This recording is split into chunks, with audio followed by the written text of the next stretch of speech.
ಶ್ರೀರಾಘವೇಂದ್ರ ನಿರ್ದಿಷ್ಟಂ ಮಧ್ವರೂಪನಿದರ್ಶಕಂ ವಿದ್ಯಾಮಾನ್ಯಾಪ್ತಸದ್ವಿದ್ಯಂ ಕೃಷ್ಣತತ್ವೋಪದೇಶಕಂ ಪ್ರೀಣಯಂತಂ ಚತುರ್ಬಾಹುಂ ವಿಶ್ವಂ ಕಾಲೀಯಮರ್ದನಂ ವಂದೇ ಕೃಪಾತಪಃಪೂರ್ಣಂ ಸ್ವರೂಪೋದ್ಧಾರಕಂ ಮಮ ತಪಸ್ವಾಧ್ಯಾಯ ಶುಶ್ರೂಷಾ ಕೃಷ್ಣಪೂಜಾರತಂ ಮುನಿಂ ವಿಶ್ವೇಶಮಿಷ್ಟದಂ ವಂದೇ ಪರಿವ್ರಾಟ್ ಚಕ್ರವರ್ತಿನಂ ಬ್ರಹ್ಮಚರ್ಯ ಹರಿಪ್ರೀತಿ ಸುವಿದ್ಯಾವಾದಶಾಲಿನಃ ಇಷ್ಟದಾನ್ ಕಷ್ಟಹರ್ತೃನ್ನಃ ವಿದ್ಯಾಮಾನ್ಯಾನ್ ಮುನೀನ್ನುಮಃ ಪೂಜ್ಯಾಯ ರಾಘವೇಂದ್ರಾಯ ಸತ್ಯಧರ್ಮರತಾಯ ಚ ಭಜತಾಂ ಕಲ್ಪವೃಕ್ಷಾಯ ನಮತಾಂ ಕಾಮಧೇನವೇ ತಪೋವಿದ್ಯಾವಿರಕ್ತ್ಯಾದಿ ಸದ್ಗುಣೌಘಾಕರಾನಹಂ ವಾದಿರಾಜಗುರೂನ್ ವಂದೇ ಹಯಗ್ರೀವ ಪದಾಶ್ರಯಾನ್ ಭ್ರಮಂ ಭಂಗರಹಿತಂ ಅಜಡಂ ವಿಮಲಂ ಸದಾನಂದತೀರ್ಥಮತುಲಂ ಭಜೆ ತಾಪತ್ರಯಾಪಹಂ ಪೂರ್ಣಾನಂದಸುಖೋದ್ಭಾಸೀ ಮಂದಸ್ಮಿತಮಧೀಶಿತುಃ ಗೋವಿಂದಸ್ಯ ಸದಾ ಚಿಂತ್ಯಂ ನಿತ್ಯಾನಂದಪದಪ್ರದಂ ವಂದೇ ವಂದ್ಯಂ ಸದಾನಂದಂ ವಾಸುದೇವಂ ನಿರಂಜನಂ ಹರಿಕಥಾಮೃತಸಾರ ಗುರುಗಳ ಕರುಣದಿಂದಾಪನಿತು ಪೇಳುವೆ ಪರಮಭಗವದ್ಭಕ್ತರಿದನಾದರದಿ ಕೇಳುವುದು. ಮಳೆಯ ನೀರು ಓಣಿಯೊಳು ಪರಿಯಲು ಬಳಸರು ಊರೊಳಗಿದ್ದ ಜನರು ಆ ಜಲವು ಹೆದ್ದೊರೆಗೂಡೆ ಮಜ್ಜನ ಪಾನಗೈದಪರು ಕಲುಷವಚನಗಳಾದರಿಯು ಬಾಂಬೊಳೆಯ ಪೆತ್ತನ ಮಹಿಮೆ ಆ ಜಲದಿ ಪೊಕ್ಕದರಿಂದ ಮಾಂಡಪರೇ ಮಹೀಸುರರು ಅಂತ ಈ ಜಗನ್ನಾಥದಾಸರು ಈ ಶ್ಲೋಕದ ಮೂಲಕ ತಮ್ಮ ಅಹಂಕಾರ ಖಂಡನ ಜೊತೆಗೆ ಮಾತುಗಳು ಈ ಇಡೀ ಗ್ರಂಥ ಅಂತ ಬಹುವಿಧವಾಗಿ ಬಹುಮುಖವಾಗಿ ಬಹಳಷ್ಟು ಅಂಶಗಳನ್ನು ಈ ಶ್ಲೋಕದ ಮೂಲಕ ತೆಗೆದಿಡ್ತಾ ಇದ್ದಾರೆ. ಮಳೆಯ ನೀರು ಓಣಿಯೊಳು ಪರಿಯಲು ಅಂತ ಹೇಳ್ತಾ ಇದ್ದಾರೆ. ಮಳೆಯ ನೀರು ನಮ್ಮ ಮನೆಯ ಎದುರಿಗೆ ಎಲ್ಲ ಅಂದರೆ ಮಳೆ ಬಿದ್ದಾಗ ಫ್ಯೂ ಡ್ರಾಪ್ಸ್ ಲಿಟಲ್ ಡ್ರಾಪ್ಸ್ ಏನಿರುತ್ತೆ ಅದು ಬಿದ್ದು ನಮ್ಮ ಮನೆಯ ಎದುರುಗಿನ ಆ ಚರಂಡಿ ಅಂತ ನಾವು ಏನು ಹೇಳ್ತಾರೆ ಆ ಗಟರ್ ಅದರೊಳಗಡೆ ಬಿದ್ದಂತಹ ನೀರೇನಿರ್ತದೆ ಅದರಲ್ಲಿ ಯಾರೂ ಕೂಡ ಪರಿಯಲು ಬಳಸರು ಊರೊಳಗಿದ್ದ ಜನರು, ಯಾವ ಜನರು ಕೂಡ ಅದರೊಳಗಡೆ ನಿಂತು ಅಥವಾ ಮುಳುಗಿ ಸ್ನಾನ ಮಾಡುವುದಾಗಲಿ ಅಥವಾ ಆ ನೀರನ್ನು ಕುಡಿಯುವುದಾಗಲಿ ಇದನ್ನೆಲ್ಲ ಮಾಡುವುದಿಲ್ಲ. ಅದೇ ನೀರು ಆ ಜಲವು ಹೆದ್ದೊರೆಗೂಡೆ ಮಜ್ಜನ ಪಾನಗೈದಪರು, ಇದೇ ನೀರೇನಿದೆ ಎಲ್ಲ ಕಡೆಯಿಂದ ನೀರೇನಾಗತ್ತೆ ಹೋಗಿ ಆ ತೊರೆ ಅಥವಾ ನದಿಗಳನ್ನು ಸೇರ್ತದೆ, ಸರೋವರವನ್ನು ಸೇರ್ತದೆ. ಈ ನೀರು ಏನಾಗತ್ತೆ ಗ್ರೌಂಡ್ ವಾಟರ್ ಅಂತ ನಾವೇನು ಹೇಳ್ತೇವೆ ಅದು ಹೋಗಿ ಬಸೆದುಕೊಂಡು ಹೋಗಿ ಅಥವಾ ಹರಿದುಕೊಂಡು ಹೋಗಿ ನದಿಯನ್ನು ಸೇರಿದರೆ ಅಥವಾ ಸರೋವರವನ್ನು ವಾಟರ್ ಬಾಡೀಸ್ ಇದನ್ನು ಸೇರಿದಾಗ ಏನಾಗ್ತದೆ ಬಾವಿಗಳು ಅಥವಾ ಹೀಗೆ ಅದನ್ನು ಸೇರಿದಾಗ ಏನಾಗತ್ತೆ ಅಲ್ಲಿ ಆ ನೀರನ್ನು ಜನ ಕುಡಿತಾರೆ, ಅದರಲ್ಲಿ ಸ್ನಾನ ಮಾಡ್ತಾರೆ ಅಂತ ಜಗನ್ನಾಥದಾಸರು ತಿಳಿಸಿಕೊಡ್ತಾ ಇದ್ದಾರೆ. ಇದರಲ್ಲಿ ಏನು there is no rocket science, ಪ್ರತ್ಯಕ್ಷ ಸಿದ್ಧ ಎಲ್ಲರಿಗೂ ತಿಳಿದಂತಹ ವಿಷಯ. ಏನು ಅಂತಂದರೆ ಹೊರಗಡೆ ನಿಂತ ನೀರು ಅಂತ ಆದರೆ ಅದು ಯಾವಾಗಲೂ ಕೂಡ ಅಥವಾ ಈ ಕೆಲವು ಡ್ರಾಪ್ಸ್ ಆಫ್ ವಾಟರ್ ಏನಿದೆ ಅದು ನಿಂತ ನೀರು ಅಂತ ಆದರೆ ಅದು ಯಾವಾಗಲೂ ಕೂಡ ಅದು ಕೊಳೆತು ನಾರ್ತದೆ. ಅದರಲ್ಲಿ ಸೈಂಟಿಫಿಕ್ಕಾಗಿ ಇನ್ನೂ ಹೇಳಬೇಕು ಅಂತಂದರೆ ಅಲ್ಲಿ ಒಂದು ಮಸ್ಕಿಟೋಸ್ ಬ್ರೀಡ್ ಆಗುತ್ತೆ ಅಥವಾ ಅದರಲ್ಲಿ ಬ್ಯಾಕ್ಟೀರಿಯಲ್ ಕಾಲನೀಸ್ ಡೆವಲಪ್ ಆಗುತ್ತೆ. ಅದು ಸೂಕ್ತ ಅಲ್ಲ ಅದಕ್ಕೆ ಪಾನ ಮಾಡೋದಕ್ಕಾಗಲಿ ಸ್ನಾನ ಮಾಡೋದಕ್ಕಾಗಲಿ. ವೆರಾಸ್ ವೆನ್ ಇಟ್ ಫ್ಲೋಸ್ ಅಥವಾ ಅದು ಹೋಗಿ ಯಾವುದಾದ್ರೂ ದೊಡ್ಡ ಸರೋವರವನ್ನು ಎಲ್ಲ ಸೇರಿದಾಗ ಅದು ಹರಿತಾ ಹೋದಾಗ ಏನಾಗುತ್ತೆ ಸೆಡಿಮೆಂಟೇಷನ್ ನ್ಯಾಚುರಲ್ ಪ್ರಿನ್ಸಿಪಲ್ ಇದು. ಹರಿತಾ ಹೋದಾಗ ಅಲ್ಲಿ ರಾಕ್ಸ್ ಇರುತ್ತೆ, ಸ್ಯಾಂಡ್ ಲೇಯರ್ಸ್ ಇರುತ್ತೆ ಅಥವಾ ಅರ್ಥ್ಲಿ ಪ್ರಿನ್ಸಿಪಲ್ಸ್ ಏನಿರುತ್ತೆ ಅದು ಸೆಡಿಮೆಂಟೇಷನ್ ಫಿಲ್ಟ್ರೇಷನ್ ಎಲ್ಲ ನ್ಯಾಚುರಲ್ ಫಿಲ್ಟ್ರೇಷನ್ ಆಗಿ ಅದು ಹೋಗಿ ಯಾವಾಗ ಅಲ್ಲಿ ಸೇರುತ್ತೆ ಅದು ಫಿಲ್ಟರ್ಡ್ ಪಾಂಡ್, ಅದು ಶುದ್ಧವಾದ ನೀರಿರ್ತದೆ ಅದರಲ್ಲಿ. ಅಥವಾ ನೀರಿನ ವಾಟರ್ ಟೇಬಲ್ ಮೂಲಕ ಒಳಗಡೆ ಹೋಗಿ ಮತ್ತೆ ಅದು ಸ್ಪ್ರಿಂಗ್ ಆಗಿ ಹೊರಗಡೆ ಬಂದಾಗ ಬಾವಿಗಳಲ್ಲಿ ಸರೋವರಗಳಲ್ಲಿ ಅದು ಕೂಡ ಪ್ಯೂರ್ ವಾಟರ್ ಅಂತ ಹೇಳ್ತಾರೆ. ಅಂಥದ್ದು ಅಂದರೆ ಶೋಧಿತವಾದಂತಹ ನೀರೇನಿದೆ ಅಥವಾ ಅದು ಉತ್ತಮತ್ವವನ್ನು ಪಡೆದಂತಹ ನೀರೇನಿದೆ ಅದು ಕುಡಿಯುವುದಕ್ಕಾಗಲಿ ಸ್ನಾನ ಮಾಡುವುದಕ್ಕಾಗಲಿ ಅದು ಯೋಗ್ಯ ಅನ್ನುವಂತಹ ಪ್ರತ್ಯಕ್ಷ ಸಿದ್ಧ ವಿಷಯವನ್ನು ಮೊದಲು ಉದಾಹರಣೆಯ ಮೂಲಕ ಇಡ್ತಾ ತತ್ವವನ್ನು ಬೋಧಿಸ್ತಾ ಇದ್ದಾರೆ ಜಗನ್ನಾಥದಾಸರು. ಅದೇ ರೀತಿಯಲ್ಲಿ ಏನಾಗತ್ತೆ ಅಂದರೆ ಕಲುಷವಚನಗಳಾದರಿಯು, ಇದು ಕಲುಷವಚನಗಳು ಅಂತ ಆದರೂ ಕೂಡ ಅದು ಭಗವಂತನ ಮಹಿಮೆಯನ್ನು ಹೇಳುವುದು ಅಂತಾದರೆ ಬಾಂಬೊಳೆಯ ಪೆತ್ತನ, ಬಾಂಬೊಳೆ ಅಂತಂದರೆ ಬಾನು ಅಂತಂದರೆ ಆಕಾಶ ಅಂತ ಅರ್ಥ, ಹೊಳೆ ಬೊಳೆ ಅಂತಂದರೆ ಹೊಳೆ ಅಂತಂದರೆ ಗಂಗೆ ಅಂತ ಅರ್ಥ, ಆಕಾಶದ ಗಂಗೆ ಅಂತ ಅರ್ಥ. ಅದನ್ನು ಹೊತ್ತವನ ಅಂದರೆ ಹೆತ್ತವನ. ಹೆತ್ತವನ ಅಂತಂದರೆ ಅವನನ್ನು ಭಗವಂತ ಅಂತ ಅರ್ಥ. ಭಗವಂತನೇ ಸೃಷ್ಟಿ ಮಾಡಿದ್ದು, ಗಂಗೆಯ ಸೃಷ್ಟಿ ಮಾಡಿದವ ಸೃಷ್ಟಿಕರ್ತ ಭಗವಂತ ಅಂತ. ಅವನ ಮಹಿಮೆಯ ಯಾವಾಗ ಹೇಳಲಿಕ್ಕೆ ಶುರು ಆಗ್ತದೆ, ಕಲುಷವಚನಗಳಾದರೂ ಕೂಡ, ಅಂತಂದರೆ ಇಲ್ಲಿ ಕನ್ನಡ ಭಾಷೆಯ ಬಗ್ಗೆ ಹೇಳ್ತಾ ಇದ್ದಾರೆ, ಅದೇನು ಅಂತ ಮುಂದೆ ಬಿಡಿಸ್ತೇನೆ. ಆದರೂ ಕೂಡ ಅದು ಭಗವಂತನ ಬಗ್ಗೆ ಹೇಳುವುದರಿಂದ, ಆ ಜಲದಿ ಪೊಕ್ಕದರಿಂದ, ಅಂದರೆ ಬಾಂಬೊಳೆಯ ಪೆತ್ತನ ಮಹಿಮೆ ಆದ್ದರಿಂದ, ಆ ಜಲದಿ ಪೊಕ್ಕದರಿಂದ, ಅಲ್ಲಿ ಹೊಕ್ಕಿದ್ದರಿಂದ, ಅಂದರೆ ಭಗವಂತನನ್ನು ಪ್ರತಿಪಾದ್ಯನನ್ನಾಗಿ ಮಾಡಿಕೊಂಡದ್ದರಿಂದ, ಅದನ್ನು ಮಾಡ್ದ ಪರೇ ಮಹೀಸುರರು, ಅದಕ್ಕೆ ಮನ್ನಣೆಯನ್ನು ಕೊಡುವುದಿಲ್ವಾ, ಅಂದರೆ ಅದನ್ನು ರೆಸ್ಪೆಕ್ಟ್ ಮಾಡುವುದಿಲ್ವಾ. ಮಹೀಸುರರು ಅಂದರೆ ಜ್ಞಾನಿಗಳು ಅಂತ ಅರ್ಥ. ಭೂಸುರರು ಜ್ಞಾನಿಗಳು, ಉತ್ತಮ ಮನುಷ್ಯೋತ್ತಮರು ಅಂತ ಅರ್ಥ. ಅಂದರೆ ಈ ಶ್ಲೋಕದಲ್ಲಿ ಕಲುಷವಚನಗಳು ಅಂತ ಶಬ್ದ ಪ್ರಯೋಗ ಮಾಡಿದ್ದಾರೆ. ಅಲ್ಲ, ಕಲುಷವಚನಗಳು ಅಂದರೆ ಯಾವುದು ಅಂತಂದರೆ, ಈ ಜಗನ್ನಾಥದಾಸರ ಒಂದು ಚಿಕ್ಕ ಹಿನ್ನೆಲೆ ಅವರದ್ದು ಹೇಗೆ ಅಂತ ಕೇಳಿದರೆ, ಪೂರ್ವದಲ್ಲಿ ಅವರ ಹೆಸರು ಶ್ರೀನಿವಾಸಾಚಾರ್ಯ ಅಂತ. ಪ್ರಚಂಡ ಪಂಡಿತರು, ಶ್ರೇಷ್ಠವಾದ ಜ್ಞಾನಿಗಳಿಂದ ವೇದಾಂತ ಅಧ್ಯಯನ ಮಾಡಿಕೊಂಡು ಸಂಸ್ಕೃತದಲ್ಲಿ ಅಸಾಧಾರಣವಾದಂತಹ ಪಾಂಡಿತ್ಯವನ್ನು ಪಡೆದು ಮೆರೆದವರು ಅವರು ಶ್ರೀನಿವಾಸಾಚಾರ್ಯರು ಅಂತ. ಆಗಿನ ಕಾಲದಲ್ಲಿ ಬಹಳ ದೊಡ್ಡ ಪಂಡಿತ ಶ್ರೇಷ್ಠರು. ಅವರಿಗೆ ಒಮ್ಮೆ ವಿಜಯದಾಸರು ದಾಸ ಸಾಹಿತ್ಯದಲ್ಲಿ, ವಿಜಯದಾಸರು ಕೂಡ ದೊಡ್ಡ ಜ್ಞಾನಿಗಳು, ಆದರೆ ಅವರು ಆ ದಾಸ ಸಾಹಿತ್ಯದಲ್ಲಿ ಕನ್ನಡದ ಸುಳಾದಿಗಳು ಮತ್ತು ಆ ನುಡಿಗಳನ್ನು ಅವರು ಆಗಿನ ಕಾಲದಲ್ಲಿ ಆಗ ಜನರಿಗೆ ಬಿತ್ತರಿಸ್ತಾ ಇದ್ರು. ಅಂತಹ ಒಂದು ಸಂದರ್ಭದಲ್ಲಿ ವಿಜಯದಾಸರು ಆಹ್ವಾನ ಕೊಡ್ತಾರೆ ಶ್ರೀನಿವಾಸಾಚಾರ್ಯರಿಗೆ ಔತಣಕ್ಕೆ. ಮನೆಯಲ್ಲಿ ದೊಡ್ಡ ಸತ್ಕಾರ್ಯ ನಡೀತಾ ಉಂಟು, ಔತಣಕ್ಕೆ ಮಧ್ಯಾಹ್ನ ಪ್ರಸಾದಕ್ಕೆ ಬರಬೇಕು ಅಂತಂದಾಗ ಇವರಿಗೆ ಶ್ರೀನಿವಾಸಾಚಾರ್ಯರಾಗಿ ಅವರಿಗೆ ಬಹಳ ದೊಡ್ಡ, ಅವರಿಗೆ ಇದು ದೊಡ್ಡ ಸಭೆ ಅಲ್ಲ, ಇದು ಇಂತಹ ಸಭೆಗೆ ಹೋದರೆ ನನ್ನ ರೆಸ್ಪೆಕ್ಟಿಗೆ ಕಡಿಮೆ ಆಗ್ತದೆ. ಇವರು ಕನ್ನಡದಲ್ಲಿ ಹೇಳುವವರು ನಾನು ಭಾರೀ ಪ್ರಚಂಡ ಸಂಸ್ಕೃತ ಪಂಡಿತ ಅಂತ ಹೇಳಿದಾಗ ಭಾರೀ ಅಹಂಕಾರ ಇತ್ತು. ಅದನ್ನು ವ್ಯಕ್ತಪಡಿಸಿದರು. ಹೇಗೆ ವ್ಯಕ್ತಪಡಿಸಿದರು ಅಂತಂದರೆ, ಬರೋಲ್ಲ ಅಂತ ಹೇಳಲಿಲ್ಲ, ಹೊಟ್ಟೆ ನೋವು ಅಂತ ಹೇಳಿದರು. ಅವತ್ತಿಂದ ಅವರಿಗೆ ಹೊಟ್ಟೆ ಶೂಲೆ ಪ್ರಾರಂಭ ಆಗೋದು ನಿಲ್ಲುವುದೇ ಇಲ್ಲ. ಅಸಾಧ್ಯವಾಗಿ ತಡ್ಕೊಳ್ಳಿಕ್ಕೆ ಇದ್ದ ಬದ್ದ ಆಯುರ್ವೇದ ಮದ್ದನ್ನೆಲ್ಲ ಮಾಡಿದರು. ಆಗಿನ ಕಾಲದಲ್ಲಿ ಅವರೇ ಸ್ವಯಂ ಪಂಡಿತರು, ಅವರಿಗೆ ಆಯುರ್ವೇದಕ್ಕೆ ಏನು ಕೊರತೆ, ತಾವೇ ಮಾಡಿಕೊಳ್ಳಬಹುದಿತ್ತು. ಲೋಕದಲ್ಲಿ ಯಾರೋ ಈಗಿನ ಲೋಕದಲ್ಲಿರುವ ಆಯುರ್ವೇದ ತಜ್ಞರಿಗೆ ಇಷ್ಟು ಗೊತ್ತಿದೆ ಅಂತಂದರೆ ಅವ್ರಿಗೆ ಗೊತ್ತಾಗೋದಿಲ್ವಾ? ಇಲ್ಲ, ಅವರಿಗೆ ಅದು ದೊಡ್ಡ ಜ್ಞಾನಿಗಳಾದಂತಹ ವಿಜಯದಾಸರಿಗೆ ಅವಮಾನ ಮಾಡಿದರು. ಆದ್ದರಿಂದ ವಿಜಯದಾಸರೇನೂ ಬೇಜಾರು ಮಾಡಿಕೊಳ್ಳಿಲ್ಲ ಅಂತೆ. ಹೌದಾ ಅಂತ ಸುಮ್ಮನಾದ್ರು ಅವರು ಅಷ್ಟೇ. ಆದರೆ ಭಗವಂತ ಇದನ್ನು ಮೆಚ್ಚುವುದಿಲ್ಲ ಅಂತ ಹೇಳ್ತಾರೆ. ಇದನ್ನೇ ಜಡಭರತನ ಒಂದು ಆ ಪ್ರಸಂಗದಲ್ಲಿಯೂ ಹೇಳ್ತಾರೆ. ಈ ಜಡಭರತ ಅಂತ ನಾವು ಕೊಟ್ಟ ಕೆಟ್ಟ ಶಬ್ದ ಅದು. ಆದರೆ ಆ ಭರತನ 3ನೇ ಆ ಒಂದು ಜನ್ಮದಲ್ಲಿ ಅವನನ್ನು ಈ ಕಾಳಿಗೆ ಯಾರೋ ಒಬ್ಬ ರಾಜ ಅವನಿಗೆ ಮಗು ಆಗಿರಲಿಲ್ಲ ಅಂತ ಹೇಳಿ ಕಾಳಿಯ ಉಪಾಸಕರು ನರಬಲಿಯನ್ನಾಗಿ ಅವರಿಗೆ ಕಾಳಿಗೆ ಸಮರ್ಪಣೆ ಮಾಡಬೇಕು ಅಂಥೇಳಿ, ಇದು ದಷ್ಟಪುಷ್ಟವಾದಂತಹ ಯೋಗ್ಯ ಒಬ್ಬ ವ್ಯಕ್ತಿಯನ್ನು ಕರೆದುಕೊಂಡು ಬನ್ನಿ ಅಂತಂದಾಗ ಭರತನೇ 3ನೇ ಜನ್ಮ ಅವನ ಆ ಬ್ರಾಹ್ಮಣನನ್ನು ಕರೆದುಕೊಂಡು ಹೋಗಿದ್ರಂತೆ. ಭರತ ಯಾವುದೇ ರೀತಿಯ ಅದಕ್ಕೆ ಪ್ರತಿಕ್ರಿಯೆ ಕೊಡಲಿಲ್ಲಂತೆ. ಹೌದಾ, ಮೆರವಣಿಗೆ ಎಲ್ಲ ಮಾಡಿಸಿಕೊಂಡು ಹಾರ ಎಲ್ಲ ಹಾಕಿ ತಗೊಂಡು ಹೋಗಿ ಕಾಳಿಯ ಮುಂದೆ ನಿಲ್ಲಿಸಿದರೆ ಆ ರಾಜ ಭಟರು ಯಾರಿದ್ದಾರೆ ಅವರ ಕುತ್ತಿಗೆಯನ್ನೆಲ್ಲ ಕತ್ತರಿಸಿ ಚಂಡಾಡಿದ್ಲಂತೆ ದುರ್ಗೆ ಆ ಕಾಳಿ. ಹೊರತು ಜಡಭರತನಿಗೆ ಏನೂ ಆಗಲಿಲ್ಲ.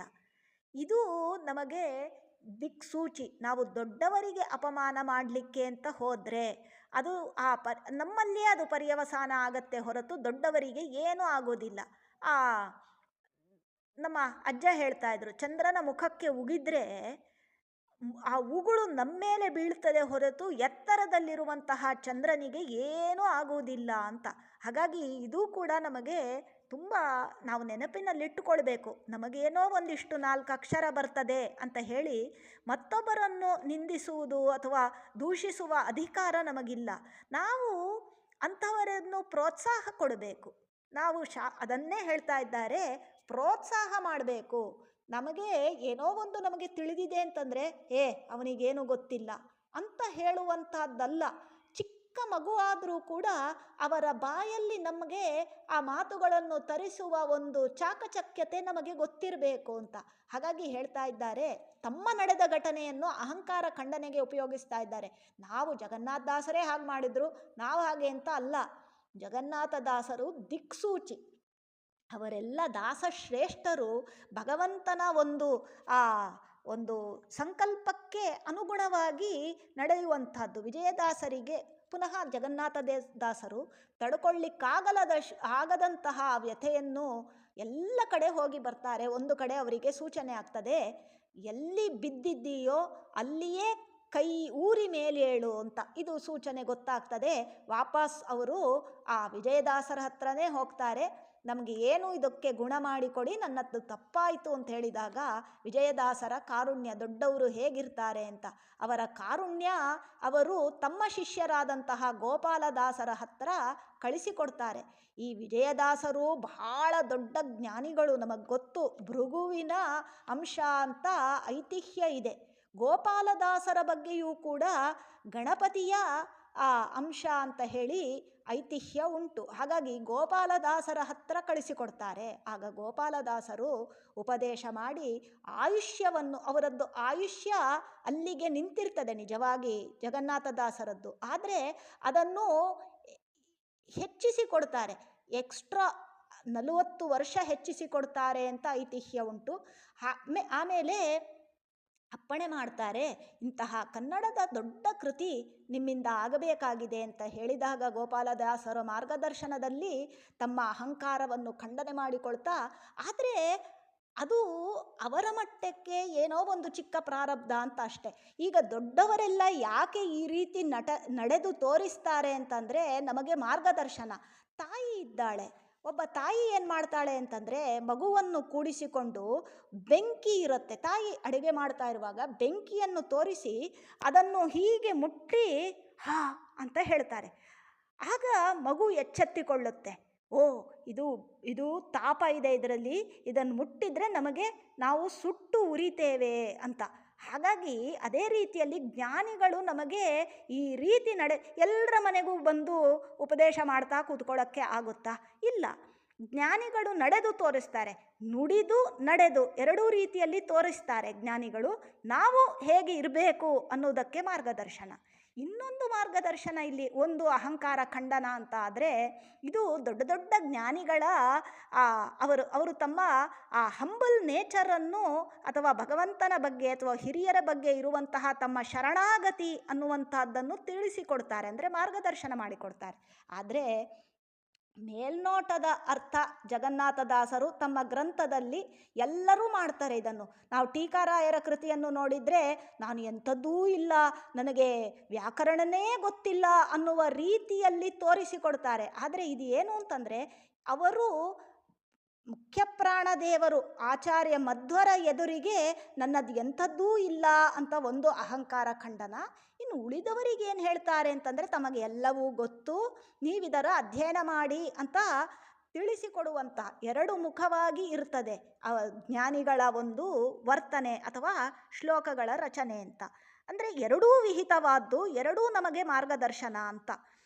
ಇನ್ನು ಈ ಒಂದು ಶ್ಲೋಕವನ್ನು ಸ್ವಲ್ಪ ವಿಶ್ಲೇಷಣೆ ಮಾಡುವುದು ಅಂತಾದರೆ, ಸರ್ವದೇವ ನಮಸ್ಕಾರ ಕೇಶವಂ ಪ್ರತಿ ಗಚ್ಚತೆ ಅಂತ. ಅಂದರೆ ನಾವೆಲ್ಲರೂ ಕೂಡ ಎಲ್ಲ ದೇವತೆಗಳನ್ನು ಕೂಡ ನಾವು ಆರಾಧನೆ ಮಾಡ್ತೇವೆ. ಗಣಪತಿಯ ಆರಾಧನೆ ಮಾಡ್ತೇವೆ, ಸೂರ್ಯನ ಆರಾಧನೆ ಮಾಡ್ತೇವೆ, ರುದ್ರದೇವರು ಗೌರಿ ದೇವಿಯರ ಆರಾಧನೆ ಮಾಡ್ತೇವೆ, ಎಲ್ಲರ ಆರಾಧನೆಯನ್ನು ಮಾಡ್ತೇವೆ. ಭಗವಂತನನ್ನು ಸಪರಿವಾರಾಯ, ಅವನ ಇಡೀ ಆ ಪರಿವಾರದ ಒಟ್ಟಿಗೆ ಭಗವಂತನ ಆರಾಧನೆಯನ್ನು ಮಾಡಬೇಕು. ಆದರೆ ಯಾರ್ಯಾರನ್ನು ಯಾವ್ಯಾವ ಮೆಟ್ಟಿಲಲ್ಲಿ ಇಟ್ಟು ಆರಾಧನೆ ಮಾಡಬೇಕು ಅನ್ನುವಂಥದ್ದು ಇಲ್ಲಿ ದಿಕ್ಸೂಚಿ.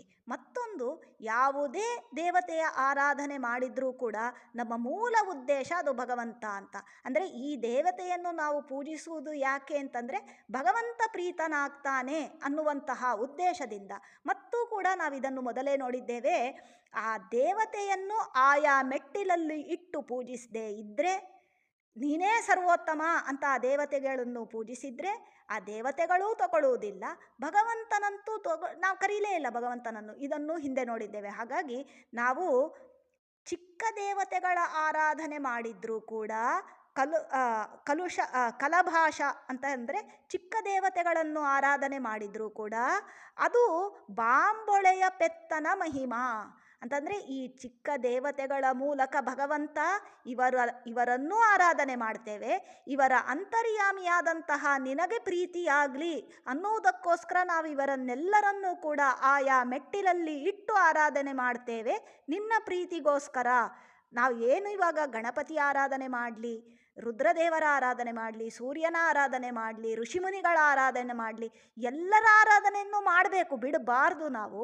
ಆದರೆ ಆಯಾ ಮೆಟ್ಟಿಲಲ್ಲಿ ಇಟ್ಟು ಆರಾಧನೆ ಮಾಡ್ತಾ ನಾವು ಮಧ್ವೇಷಾರ್ಪಿತಮಸ್ತು ಅಂತ ಅದನ್ನೇ ಹೇಳ್ತಾ ಇದ್ದಾರೆ. ಈ ಈ ದೇವತೆಗಳನ್ನು ಮಾತ್ರ ಆರಾಧನೆ ಮಾಡಿದರೆ ಏನಾಗ್ತದೆ? ಮಳೆಯ ನೀರು ಎದುರುಗಡೆ ಇದ್ದಂತಹ ಸ್ಟ್ಯಾಗ್ನೆಂಟ್ ವಾಟರ್ ಇದ್ದ ಹಾಗೆ ಆಗ್ತದೆ. ಅದರಲ್ಲಿ ಯಾರೂ ಅದನ್ನು ಯಾರೂ ಉಪಯೋಗ ಮಾಡೋದಿಲ್ಲ. ಅಂದರೆ ಏನರ್ಥ? ಊರೊಳಗಿದ್ದ ಜನರು, ಊರು ಅಂತಂದರೆ ಈ ನಮ್ಮ ದೇಹ. ನಾವು ನಮ್ಮೊಳಗೆ ಜನರು ಯಾರು ಅಂತಂದರೆ ತತ್ವಾಭಿಮಾನಿ ದೇವತೆಗಳಿದ್ದಾರೆ, ಅಥವಾ ಈ ಗಣಪತ್ಯಾದಿಗಳು ಕೂಡ ನಮ್ಮ ಈ ಊರೊಳಗೆ ಈ ಶರೀರದೊಳಗಿದ್ದಾರೆ. ಅವರು ಅದನ್ನು ಸ್ವೀಕಾರ ಮಾಡುವುದಿಲ್ಲ. ಅಂದರೆ ನಾವಿವಾಗ ಮಜ್ಜನ ಅಂತಂದರೆ ಏನು?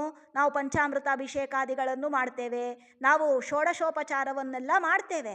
ಅವರು ಅದನ್ನು ಆ ಮಜ್ಜನ ಅಂತಂದರೆ ಉಪಚಾರಗಳನ್ನು ತಗೊಳ್ಳೋದಿಲ್ಲ. ಪಾನಗೈದಪರು ಅವರು ತಾವು ಅದನ್ನು ಪಾನ ಮಾಡುವುದಿಲ್ಲ ಅಂತಂದರೆ ಆ ನೈವೇದ್ಯಾದಿಗಳನ್ನು ಅವರು ಸ್ವೀಕಾರ ಮಾಡುವುದಿಲ್ಲ ಅಂತ ಅರ್ಥ. ಕ್ರಮದಿಂದಾಗಿ ಆ ಭಗವಂತನ ಹೇಗೆ ಸ್ವೀಕಾರ ಮಾಡ್ತಾರೆ ಅವರು ಅದೇ ರೀತಿಯಲ್ಲೇ ನಾವು ಸಮರ್ಪಣೆ ಮಾಡಬೇಕು. ಅದನ್ನು ಮಾಡದೇ ಇದ್ದರೆ ಅವರು ಸ್ವೀಕಾರ ಮಾಡುವುದಿಲ್ಲ.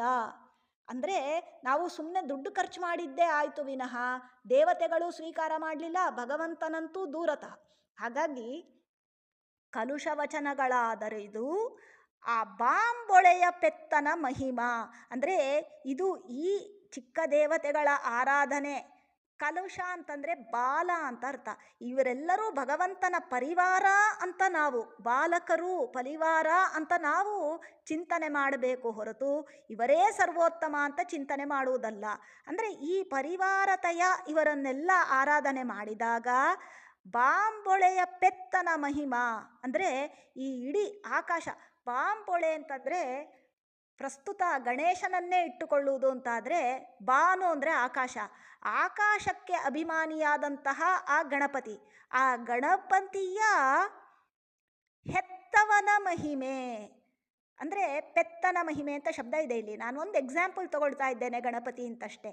ಇದನ್ನು ಈ ರೀತಿ ನಾವು ಅವನನ್ನು ಚಿಂತನೆ ಮಾಡಿದಾಗ ಆಗ ಆ ಜಲಧಿ ಪೊಕ್ಕದರಿಂದ ಮಾಂಡಪರೆ ಮಹೀಸುರರು, ಈ ರೀತಿಯಲ್ಲಿ ಚಿಂತನೆ ಮಾಡಿದಾಗ ಜ್ಞಾನಿಗಳು ನಮಗೆ ಶಾಬಾಷ್ ಅಂತ ಹೇಳ್ತಾರಂತೆ. ಸರಿಯಾಗಿ ತಿಳ್ಕೊಂಡಿದ್ಯಾ ನೀನು ತತ್ವವನ್ನು ಅಂತ ಈ ದೊಡ್ಡ ದೊಡ್ಡ ಜ್ಞಾನಿಗಳು ಹೇಳ್ತಾರಂತೆ. ಹಾಗಾಗಿ ಇದನ್ನು ಯಾವುದಕ್ಕೂ ಬೇಕಾದರೂ ಅನ್ವಯ ಮಾಡಬಹುದು. ಕಲಭಾಷಾ ಅಂತಂದರೆ, ಕಲಭಾಷಣ ಅಂತಂದರೆ ಬಾಲವಚನಗಳು ಅಂತ ಅರ್ಥ.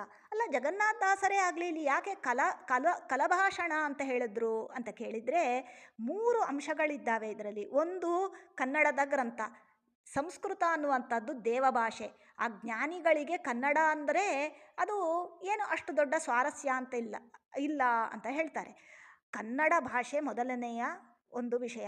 ಇನ್ನೊಂದು, ತಾನೇ ತನ್ನ ಬಗ್ಗೆ ಹೇಳಿಕೊಳ್ತಾ ಇದ್ದಾರೆ, ನಾನು ಅಷ್ಟು ದೊಡ್ಡ ವ್ಯಕ್ತಿಯಲ್ಲ ಅಂತ. ಯಾಕಂದರೆ ಇವರಿಲ್ಲಿ ತಿಳಿಸ್ಲಿಕ್ಕೆ ಹೊರಟಂತಹದ್ದು ಆಚಾರ್ಯ ಮಧ್ವರ ಸರ್ವಮೂಲವನ್ನೇ ಮೂಲ ಸ್ಫೂರ್ತಿಯನ್ನಾಗಿ ಇಟ್ಟುಕೊಂಡು ತಿಳಿಸಿದಂತಹ ವಿಷಯಗಳು.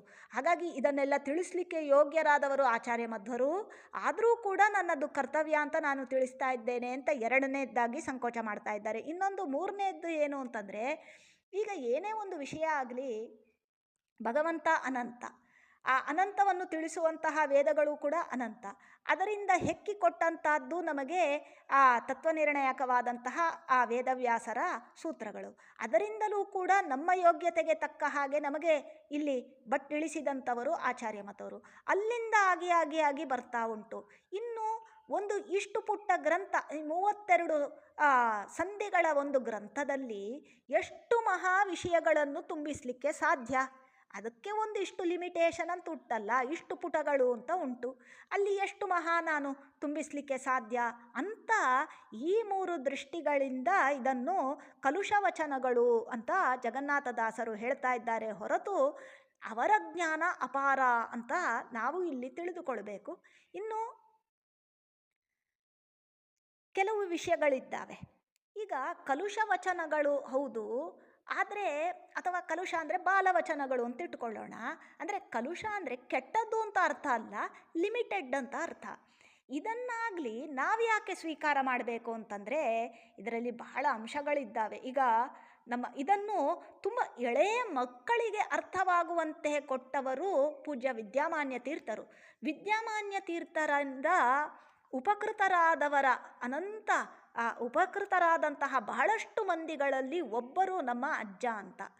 ಅವರು ಒಮ್ಮೆ ಮಾನ್ಯರೊಟ್ಟಿಗೆ ಒಂದು ಜಿಜ್ಞಾಸೆಯನ್ನು ಇಟ್ಟುಕೊಂಡು ಹೋಗಿದ್ರಂತೆ. ಅಥವಾ ಅವರ ಮನೆಗೆ ಬಂದಾಗ ವಿದ್ಯಾಮಾನ್ಯರೊಟ್ಟಿಗೆ ಇದನ್ನು ಒಂದು ಪ್ರಸ್ತಾಪ ಮಾಡಿದರು.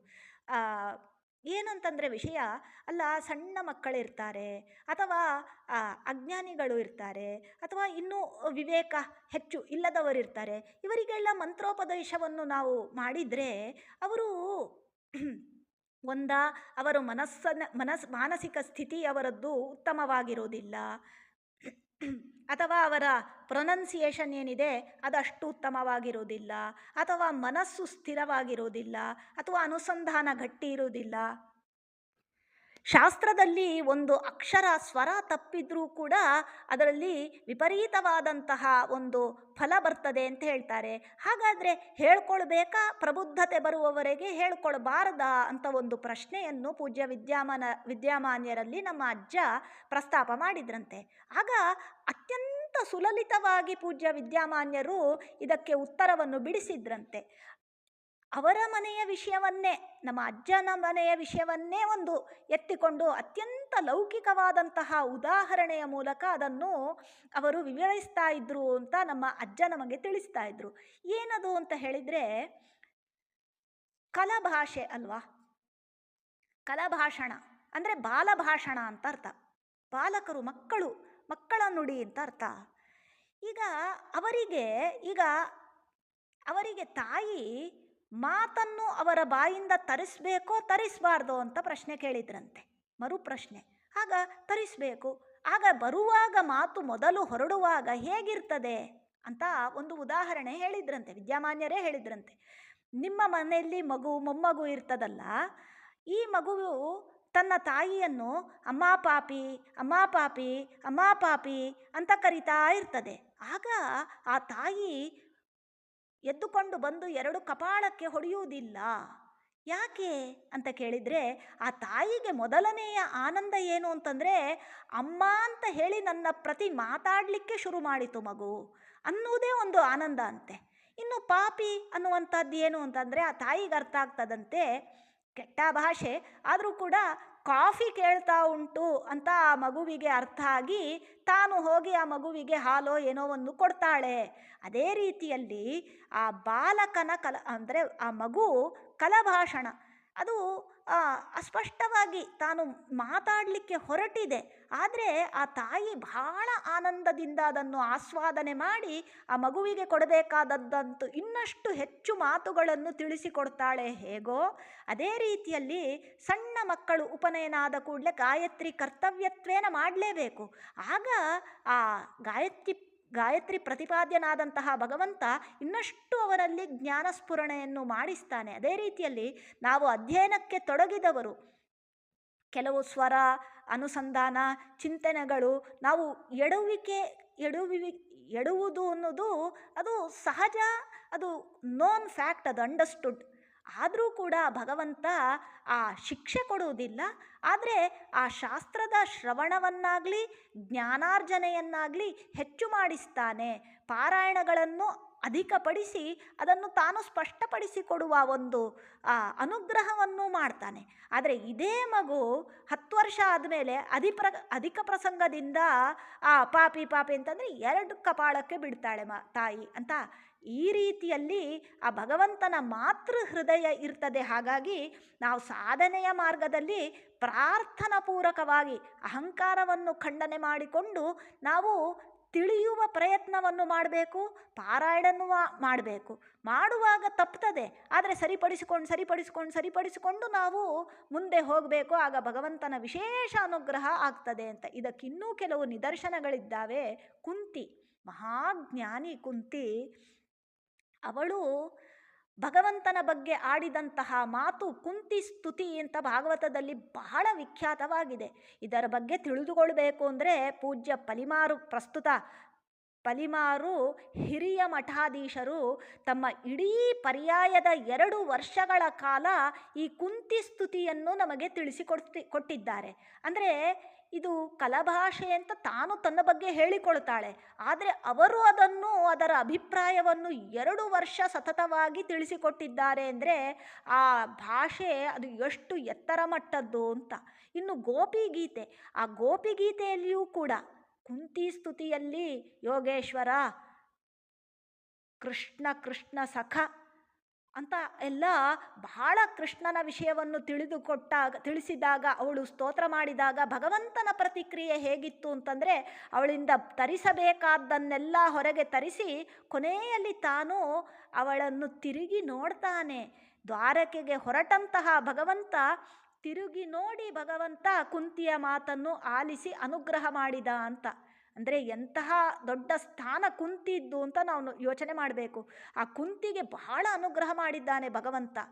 ಅವಳ ಕಲಭಾಷಣ ಆದರೂ ಕೂಡ ಅನುಗ್ರಹ ಮಾಡಿದ ಅಂತ. ಅದೇ ರೀತಿಯಲ್ಲಿ ಗೋಪಿಗೀತೆಯಲ್ಲಿಯೂ ಕೂಡ ಹಾಗೆ ಆ ಗೋಪಿಕಾಸ್ತ್ರೀಯರು ಆ ಭಗವಂತನ ಬಗ್ಗೆ ಸಾಕ್ಷಾತ್ ಮನ್ಮಥ ಅಂತ ಚಿಂತನೆ ಮಾಡಿದ್ರಂತೆ. ಅವರದ್ದು ಕೂಡ ಕಲಭಾಷಣ ಅಂದರೆ ಬಾಲಕಾವಸ್ಥೆ ಅಂತ ಹೇಳ್ತಾರೆ. ಆದರೆ ಭಗವಂತ ಅವರನ್ನು ಒಪ್ಪಿಕೊಂಡ ಅಂತ ಹೇಳ್ತಾರೆ. ಹಾಗಾಗಿ ನಮಗೇನೂ ಗೊತ್ತಿಲ್ಲ ಅಂತ ಭಗವಂತನ ಮುಂದೆ ಹಾಡಿದರೆ ಎನ್ನ ಒಡೆಯನ ಹಾಡುವೆ, ಬೇಡಿದರೆ ಎನ್ನ ಒಡೆಯನ ಬೇಡುವೆ ಅಂತ, ಒಡೆಯಗೆ ಒಡಲನು ತೋರುವೆ ಅಂತ.